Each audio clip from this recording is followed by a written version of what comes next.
every crash has winners, because every crash is built, not by accident, but by design. The public calls it chaos. The elite call it opportunity. And if you watch closely enough, you'll start to see the rhythm: expansion, euphoria, panic, collapse, consolidation. It's not random. It's the machine, a mechanism that turns fear into profit and debt into control. This is the crisis machine, and it's been humming for over 500 years. It starts with stage one, the setup. Booms don't grow from soil, they're planted. Interest rates fall, credit expands, politicians promise endless prosperity. People start to believe the good times will never end. In the 1920s, it was margin loans, borrow 90% to buy stocks.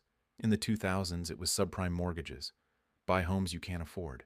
Today, it's the printing press of the digital age, debt, stimulus, and speculation dressed as growth. The illusion is always the same: free money forever. While the crowd cheers, a smaller group watches the data, waiting for the right moment to exit. They built the stage. They know when the music will stop. Stage 2. The trigger. Every boom needs its breaking point. The match that lights the fuse. It might be a war, a rate hike, or a single company imploding. The public thinks the crash starts there. But the truth is, the collapse was already written long before the spark. When panic hits, liquidity disappears. The average investor freezes. And while the masses are paralyzed, the architects of the boom quietly go shopping. Stage 3. The harvest. In 1929, J.P. Morgan's inner circle bought entire industries for pennies. In 2008, the same banks that caused the housing crisis were bailed out, then rewarded with record bonuses. It's the oldest pattern in modern finance: privatize gains, socialize losses. The few own the recovery. The public owns the bill. Collapse in their hands becomes creation. The pieces of broken markets are scooped up and rebuilt under new names. To the world, it looks like progress. To them, it's profit. Stage 4. The narrative. Once the damage is done, the story must be rewritten. Words like unforeseeable and black swan fill the headlines. The guilty become the experts on how to fix what they destroyed. They appear on television, pen books, testify before Congress, and the people believe them, because fear always seeks a shepherd. Every crash creates a savior, someone who promises to restore order if we just give them the power to do it. And every time, we do. Stage 5. The reset. When the dust settles, the system doesn't rebuild itself. It's rebuilt for us, by the same interests that orchestrated its fall. After 1929, regulation gave birth to the Federal Reserve's dominance.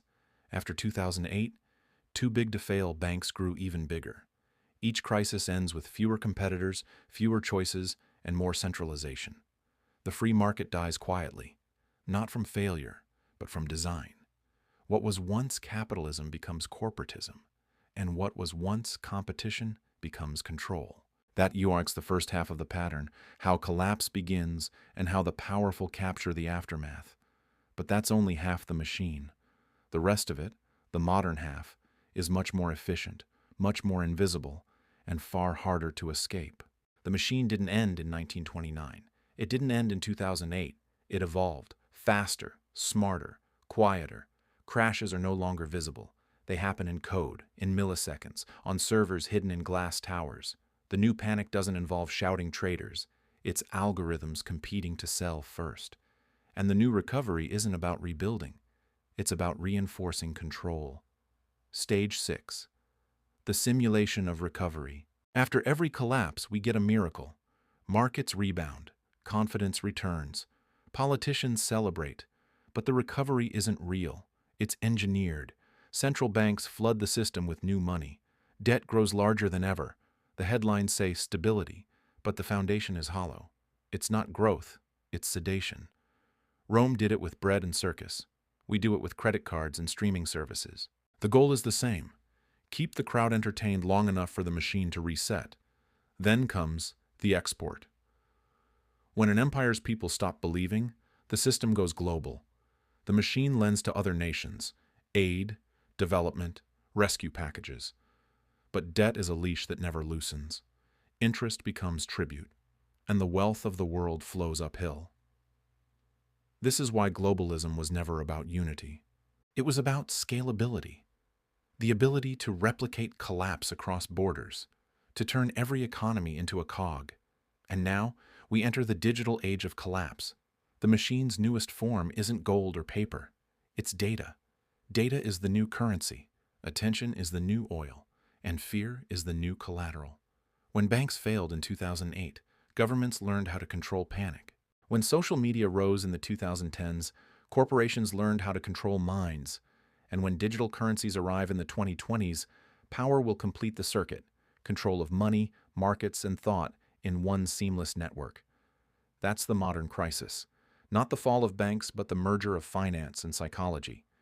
When they can measure your fear, they can monetize it. When they can predict your outrage, they can weaponize it. The crisis machine has become self-aware, a feedback loop of emotion, economy, and control. But here's the darkest truth. The machine doesn't just survive collapse, it requires it. Because every collapse creates dependency. Every dependency breeds obedience, and obedience is the most profitable resource in the world. Empires used to rule by sword.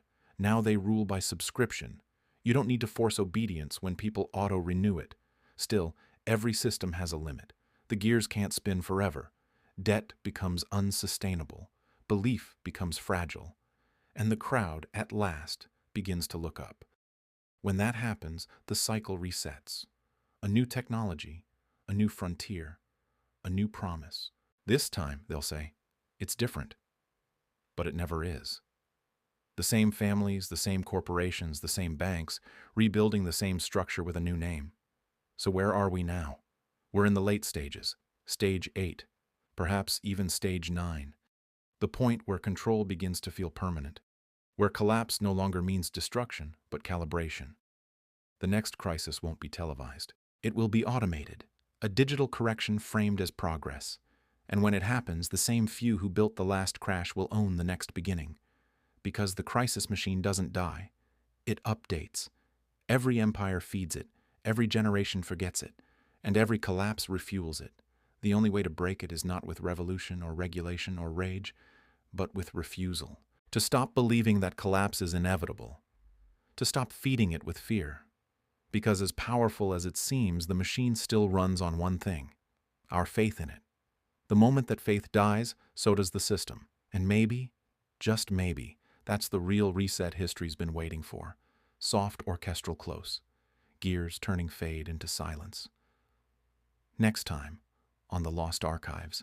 The invisible system, how freedom became an illusion. The crisis machine was never meant to end. It feeds on repetition. On memory so short, the same hands can pull the same levers every generation and still call it innovation. But machines, no matter how perfect, always wear down. Not because of outside resistance, but because of friction inside their own gears. Debt piles faster than productivity. Control stretches further than trust. And eventually, even the architects can't keep up with the speed of their own creation. That's where we are now. The machine is running hot. It's burning through faith faster than it can print it. Every empire before this one reached the same point. Rome with its debased denarius, Spain with its rivers of silver, Britain with its paper pound. Each thought it could manage decline through cleverness, through policy, through reform. None could, because no empire falls from lack of wealth. They fall from lack of meaning. When money stops representing something real, people stop fighting to defend it. And when people stop believing, the machine loses fuel. You can feel it now. The subtle fatigue in the global system. The sense that the numbers don't match reality anymore. That we're being told one story while living another. Markets up, morale down, record profits, record debt, technological miracles, spiritual emptiness. That's not stability. That's exhaustion. The crisis machine has reached its final phase. Entropy. Entropy is collapse in slow motion. It doesn't explode. It erodes. The edges of belief crumble bit by bit, until one day everyone quietly realizes the system doesn't work anymore. That's when the most dangerous stage begins, the search for a new faith. Because when the old gods die, whether gold, oil, or data, humanity always finds a new altar. In ancient times, people turned to kings and temples. In the industrial age, to banks and governments. Now, they turn to algorithms, to brands, to influencers, to anything that promises certainty in an uncertain world. But belief can't be manufactured forever. You can't mass-produce trust. And once a society realizes that wealth has become theater, the audience leaves the stage. That's what terrifies those who built the system. Not rebellion, but apathy. When people stop caring, the machine stops earning. When people stop watching, the illusion stops working. That's the quiet revolution, not with fire or flags, but with withdrawal. But the story doesn't end there. Every collapse is also a cleansing. The fall of one illusion makes room for truth, however painful, however small. And truth, once remembered, has a way of rebuilding civilization stronger than before. Maybe that's the pattern behind the pattern. Maybe history doesn't repeat to punish us, but to give us one more chance to understand. Because every empire that fell left behind something that survived: wisdom. Rome left us law. Britain left us language. America might yet leave us awareness. The understanding that systems don't fail us. We fail ourselves when we forget they were always run by people. And people can choose differently. The machine will keep spinning as long as belief feeds it. But you are not just a gear. You are the silence that stops it. The refusal to keep pretending. The choice to look history in the eye and see it for what it is. Not prophecy, not destiny. Just the same human mistakes dressed in modern clothes.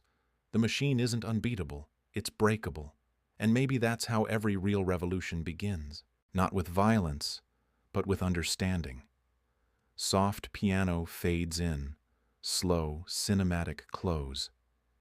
If this message resonates with you, if you see the patterns repeating and believe awareness is the first step to breaking them, then stay. Because here in the Lost Archives, we're not predicting collapse. We're remembering why it happens and learning how not to repeat it.